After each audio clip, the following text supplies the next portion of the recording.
Namo Narayana, welcome to the final video and the final part of part 2 of the Katha Upanishad. The Brahman known as Death is speaking. This peepal tree with root above and branches down is eternal. That which is the source is certainly pure, that is Brahman, and that is called immortal. On that are strung all the worlds, none passes beyond that. This is what you seek. All this universe evolved from Brahman moves in prana, the most frightful like an uplifted thunderbolt. Those who know this become immortal. For fear of him fire burns, for fear of him shines the sun, for fear of him Indra and Vayu function, for fear of him death, the fifth, stalks the earth. If one could know here prior to the falling of the body, one becomes liberated. If not, one becomes fit to be embodied in the worlds of creatures. As in a mirror, so in one's intellect. As in a dream, so in the world of manes. As seen in water, so in the world of the Gandharvas. As in the case of shade and light, so in the world of Brahma.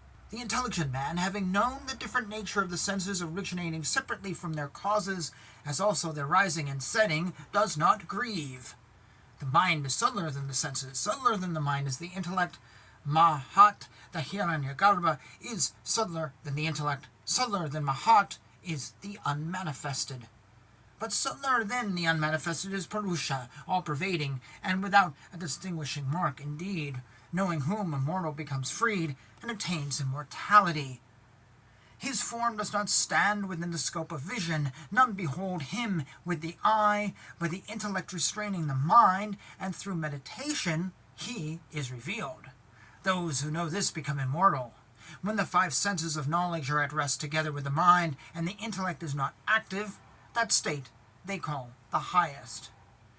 That steady restraint over the senses they regard as yoga. Then one becomes vigilant, for yoga can indeed originate in one and be lost as well.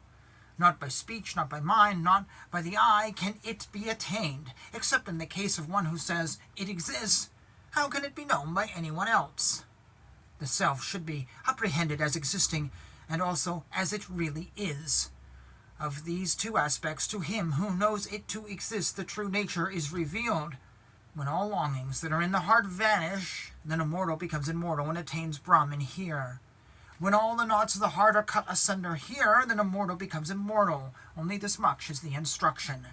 There are 101 nerves of the heart. Of them, one goes out piercing the head. Going up through that one attains immortality. The others serve for departing in different ways.